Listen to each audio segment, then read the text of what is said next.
नमस्कार, मैं हूं मिथिलेश सिंह और आज यहां पर जो प्रदर्शन बुलाया गया है केजरीवाल जी के अगेंस्ट में, जो जेल गए हैं शराब घोटाले में, उन्होंने जो ये घर बनाया था, इस पे जो खर्चा हुआ है, इसके बारे में लोग क्या राय है, लोग क्या समझते हैं या लोगों को क्या समझ में आता है इसके बारे में, आम जनता को इसके बारे में जानते हैं। सर, क्या नाम हुआ आपका? मेरा नाम पीयूष पासवान है। पीयूष पासवान। पीयूष जी, ये जो आप देख रहे हो सारा माहौल बना हुआ है, तो ये आपको क्या लग रहा है कि बीजेपी ने माहौल बनाने के लिए किया है या सच में ऐसा कुछ हुआ है? अगर सच में भी ऐसा है तो ठीक है। सीएम हाउस है, सीएम हाउस में इन्वेस्ट हुआ है, जो भी हुआ है। सीएम तो पहला बात किसी का घर नहीं है। आज सीएम आपका है तो उसमें आपका सीएम रह रहा है। बीजेपी आएगा, बीजेपी का पार्टी से कोई सीएम रहेगा। जो भी अगर एक्स्ट्रा खर्चा हो रहा है तो जनता का पैसा जा रहा है। जनता का पैसा बेफजूल नहीं है। देश में इतना बेरोजगारी है, महंगाई है, गरीबी है, भूखमरी है, उस पर भी बात होना चाहिए। लेकिन हमारा एक सवाल और है कि बीजेपी ये जो दिखा रही है, हमारा सवाल है बीजेपी से कि 6,000 करोड़ चंदा आता है इलेक्ट्रल बॉन्ड से, वो पैसा किसका है? वो भी जनता का पैसा है, उस पर भी बात होना चाहिए। 6,000 करोड़ बहुत सारी कंपनी के टर्नओवर नहीं है, उतना बीजेपी को चंदा आ जाता है, कहाँ से आ जा रहा है और पैसा कहाँ जा रहा है? बीजेपी देश में बहुत जगह 5 स्टार होटल से भी ज़्यादा सुंदर ये मुख्यालय अपना बनाया है, उसे भी दिखाया जाए, एक तरफा ना किया जाए। गलत है वो गलत है। अगर इसमें ज़्यादा इसके लिए देखिए, इसके लिए अमित शाह ने जवाब दिया था कि ऐसा नहीं है कि इलेक्टोरल बॉन्ड्स आज जो आप देख रहे हो पैसे की पार्टी को चंदा दिया जा रहा है, ये चंदा 10 साल 20 साल बहुत सालों से ये चल रहा है। पहले क्या होता था कि किसी ने 100 रुपये दिए तो उसको 10 रुपये पार्टी फंड में जमा किया जाता था, बाकी 90 रुपये अगर पार्टी चाहती थी तो अपनी जेब में या अपने अकाउंट में या ब्लैक मनी में कहीं यूज़ कर लेती थी। तो बाद में सबसे बड़ा चीज़ है, आप बोल रहे हैं कि अमित शाह बोल रहे हैं कि पहले का पैसा पता नहीं चलता था, अब पता चल रहा है। ये बताइए कब पता चल रहा है? 15 मार्च के बाद से ना, जब कोर्ट की बोला कि इसको सारा तुम ट्रांसपेरेंसी करो, सब कुछ ये करो, इसके पहले थोड़े दिखता था भाई। लेकिन आप पता थोड़े था नहीं, लेकिन आप ये बात तो मानते हो ना कि कुछ तो मतलब रिकॉर्ड पे रखा गया तभी तो बाहर निकाला जा सकता है। देखिए, रिकॉर्ड पे रखा गया है तभी बाहर। अब देखिए, पहले में अगर देखें तो अभी टेक्नोलॉजी जैसे जैसे बढ़ेगा वैसे वैसे तरक्की कर रहे हैं ना। पहले ये सब चीज़ें मतलब ज़्यादा मैक्सिमम नहीं था तो वैसा नहीं होता था।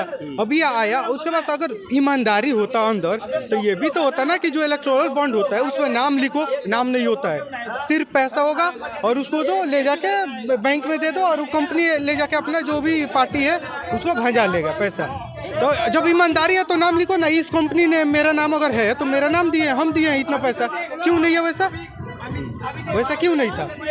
तो क्या लगता है? ये सब स्कैम है भाई, ये सब स्कैम है। क्योंकि आप जानते हैं कोई भी जिसका गवर्नमेंट रहेगा उसको फायदा होगा। क्योंकि इसलिए फायदा होगा कि अगर हम आपको 20 रुपये दे रहे हैं तो हम चाहेंगे 40 रुपये लेने के लिए। तो इससे क्या होगा कि हमारा जो जैसा हमारे संविधान में है कि डिसेंट्रलाइज किया जाए, हमारे पावर से लेके पैसा से लेके हमारा लास्ट माइल कनेक्टिविटी तक हमारा संसाधन पहुंचे। लेकिन ये क्या होगा कि कुछ आदमी तक सीमित हो जाएगा संसाधन। आज ऑक्सफैम के रिपोर्ट देखिए तो आया है कि 40% वेल्थ 1% पीपल हैव। कितना है? 40%। क्यों? अगर असमानता बढ़ेगा, जैसे जैसे इनइक्वलिटी अगर पैसा में बढ़ेगा, इनकम डिस्टेंस बढ़ेगा, वैसे अपराध भी बढ़ेगा, भूखमरी बढ़ेगा, गरीबी बढ़ेगा, हर चीज़ बढ़ेगा।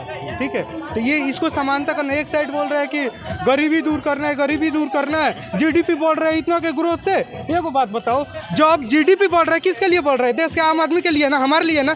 तुम 85 करोड़ क्यों पीडीएस दे रहे हो? अनाज क्यों बांट रहे हो? तुम्हारे गरीबी से 25 करोड़ लोग ऊपर आ रहे हैं, 25 करोड़ को माइनस करो, क्यों नहीं कर रहे हो? बात है कि नहीं? अगर हमारा जीडीपी बढ़ रहा है तो 25 करोड़ लोग तुम्हारा गरीबी से बाहर है, तो पीडीएस से उसका नाम काटो। क्यों नहीं काट रहे हो? हमारे तो देखिए, इसके लिए अगर नहीं चाहिए होगा अनाज, वो इंडिपेंडेंटली छोड़ सकता है। अगर हम हटाते हैं तो ये होगा कि पहले दे रहे थे अब नहीं दे रहे। नहीं, तो यही तो फ्री बीज हो गया, यही तो हो गया पॉलिटिक्स। अगर अपने देश को तरक्की चाहिए तो ह्यूमन रिसोर्स पे खर्चा करो। ये भिखारी के तरह 5 किलो अनाज नहीं दो, उस बच्चा को एजुकेशन दो, अच्छा फैसिलिटी दो, अच्छा हेल्थ केयर बनाओ। ये सब देंगे तो ह्यूमन रिसोर्स बढ़ेगा। अगर आप 5 किलो अनाज दोगे तो हम उतने में खा के सोए पड़े रहेंगे। हमको तो मिल रहा है गवर्नमेंट से। सबसे बड़ी बात है ना कि अगर यही चीज़ कोई और करे, कोई और गवर्नमेंट फ्री में बिजली दे दे, पानी दे दे, तो फ्री बीज हो जाती है बीजेपी के लिए, फ्री की रेवड़ी हो जाती है। वही चीज़ अगर बीजेपी करे तो ये कुछ नहीं है, बहुत अच्छा है। तो मतलब आप ये क्या देख रहे हो? मतलब इसको आप बताइए। अभी आईएलओ का रिपोर्ट आया है, जो रिपोर्ट आया अभी आईएलओ के, उसमें बता रहा है कि 83% मतलब जो हमारा वर्किंग पॉपुलेशन है between the age of 50 to 59, क्या है? बेरोजगार। ठीक है, बेरोजगार मतलब अभी क्या रिपोर्ट है भाई, 10 दिन 5 दिन पहले का है, सुनिए क्या। एक बात बताइए, अभी बोल रहे हैं मोदी जी हम दूरदर्शी नेता है ना, आर्टिफिशियल इंटेलिजेंस जानते हैं, चैट जीटीपी जानते हैं। यदि हमारे मतलब देश में मतलब 37% लोग ऐसा है जिसको बिल्कुल ही पढ़ने लिखने नहीं आता है। 50% ऐसा है लोग है जिसके पास बिल्कुल ही बेसिक नॉलेज नहीं है कंप्यूटर के।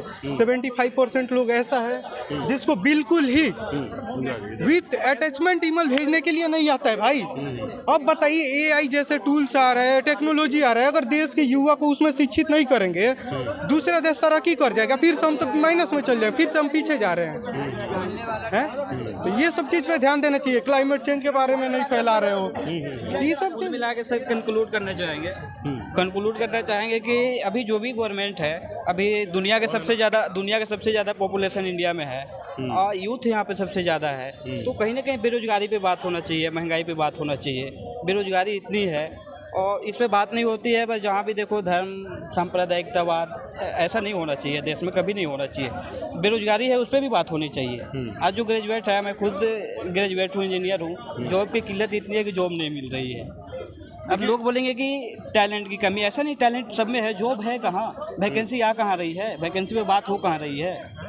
देखिए मेरा ये मानना है कि गवर्नमेंट कैसा भी करे, तो जो गवर्नमेंट की जॉब्स हैं जितनी है सारे राज्यों में, पूरे देश में, तो ऐसा तो कभी नहीं हो सकता कि गवर्नमेंट सारे लोगों को जॉब दे दे। इतनी गवर्नमेंट जॉब तो नहीं है। आप मानोगे कहीं ना कहीं कि ऐसा ज़रूर करना होगा कि प्राइवेट सेक्टर्स इतने मजबूत हो जाएं, इतने सशक्त हो जाएं, जैसा अमेरिका में है, कि वहाँ से जॉब जनरेट हो जो कि गवर्नमेंट सर्विसेज से ज़्यादा हो जाए, है ना। That is the only solution. या तो हमारे देश में इतने एंटरप्रेन्योर हो जाएं या इतने स्टार्टअप्स हों कि हर आदमी 2-4-10 लोगों को जॉब दे रहा है। आप जो ये चीज़ बोले हैं एकदम राइट बोले हैं, लेकिन एक बात बताइए, ये सब आता कहाँ से है? अरे आप एजुकेशन नहीं दोगे, कैसे हम उद्यमी बन जाएंगे? आप एजुकेशन नहीं दोगे, टेक्नोलॉजी के माध्यम, हम टेक्नोलॉजी के बारे में जानते नहीं, कौन कंपनी हायर करेगा?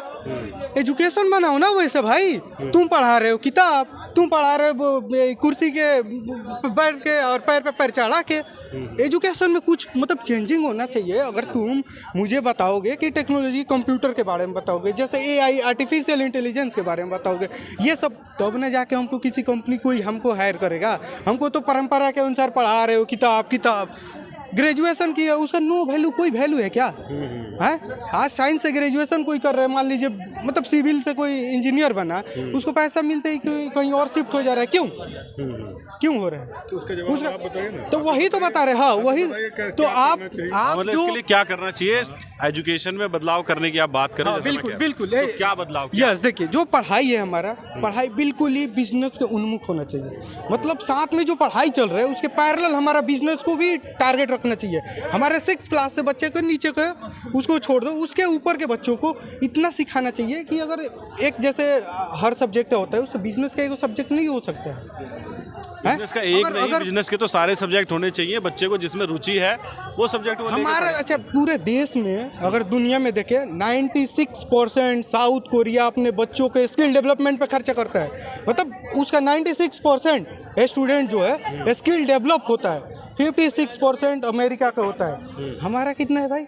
4%। इम्प्रूव करना चाहिए सर, इसके बारे में 4%। क्यों? What is the reason? क्यों है?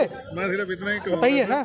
ये देख के मेरे बड़ी ताज्जुब हो रहा है कि केजरीवाल का सबसे बड़ा रीजन हमारा है। समस्या है केजरीवाल का माल सबको दिखेगा, केजरीवाल को माल सबको नहीं दिखेगा, देखिए, हम बता रहे हैं अगर ये केजरीवाल भ्रष्टाचार है तो बिल्कुल ही, सुनिए अंकल जी, अगर ये भ्रष्टाचार है तो बिल्कुल ही, क्योंकि देश के पैसा कोई ले उसको जाना पड़ेगा भाई। किसी के सपोर्ट नहीं करेंगे, देशभक्त हैं, देश के सपोर्ट करेंगे कभी भी, कोई भी हो, बीजेपी के हो, कांग्रेस के हो, कोई भी हो, अगर वो चोरी करे भाई जाना चाहिए, वो तो हमारा ही पैसा है ना। तो आपको इसमें क्या लग रहा है कि जो अभी स्कैम में गए हैं, ऐसा बता रहे हैं कि घोटाला हुआ था इतने करोड़ का और मनी लॉन्ड्रिंग का केस है, तो उसमें आपको क्या लग रहा है? आम जनता आपको क्या समझ? देखिए बिल्कुल आप जो बोल रहे हैं ये चीज़ अगर इलेक्शन है तो इससे ज़्यादा ही माहौल में लोग, अगर ये सच भी होगा ना, लेकिन लोग के मन में क्या चलेगा, इलेक्शन है इसलिए जा रहा है आदमी, ठीक है, तो ये चीज़ होना चाहिए। इस पहले भी हो सकता था, लेकिन अभी भी हुआ है तो कोई गलत नहीं है, क्योंकि तुम जब सही हो तुमको कोर्ट छोड़ देगा भाई। कुछ तो होता है ना सर उसमें, तब आगे कोई आपको क्यों नहीं पकड़ता? बिल्कुल होता है, थोड़ा बहुत जरूर होता है। देखिए मैं कहता हूँ, कुछ तो बात होगी। पहला समन भेजा गया, उन्होंने कोई बहाना बनाया, दूसरा समन भेजा गया, सत्र बुलाया गया, तीसरा समन भेजा गया, विपासना में चले गए, ऐसे करके 8 समन भेजे जा चुके। उसके बाद वो कोर्ट में उन्होंने ऐसा कहा कि मैं कोऑपरेट करने के लिए तैयार हूँ। तो कोर्ट ने यही कहा कि आप अगर कोऑपरेट करना चाहते हो तो अब तक क्यों नहीं आए, इस वजह से वहाँ कस्टडी दी ना कोर्ट ने। इसमें तो बीजेपी का एलिगेशन नहीं, अगर ईडी पकड़ा है भाई तो तुम मेरे संवैधानिक मतलब तुम्हारे लिए कोर्ट है भाई, इससे थोड़ा है गवर्नमेंट तुमको पकड़ रहा है। कोर्ट है, कोर्ट से आ जाओगे अगर सच हो तो। लेकिन इस समय में पकड़ने का मतलब आप समझ रहे हैं ना, सबका माइंडसेट क्या होगा। चीज के बारे में कुछ कह अब हम तो कुछ नहीं कह पाएंगे, लेकिन लोगों को तो ये चीज होगा ना। 2 साल से चल रहा है। अच्छा, ईडी चाहता कितना भी ईडी चाहता कितना भी समन जाता, वो चाहता तो सेकंड समन में मतलब थर्ड में ही पकड़ लेता, नहीं पकड़ लेता, लेकिन थोड़ा सा और करीब लाके पकड़ा गया। ये चीज हुई सत्येंद्र जैन के साथ, ठीक, उनको भी इसी तरीके से पहले समन में उनको भी नहीं गिरफ्तार किया गया। उसके बाद मनीष सिसोदिया जी का जो है उनको भी अचानक नहीं गिरफ्तार किया गया, ऐसे ही इनको भी अचानक नहीं गिरफ्तार किया गया, ये कहती बीजेपी। ये ठीक है।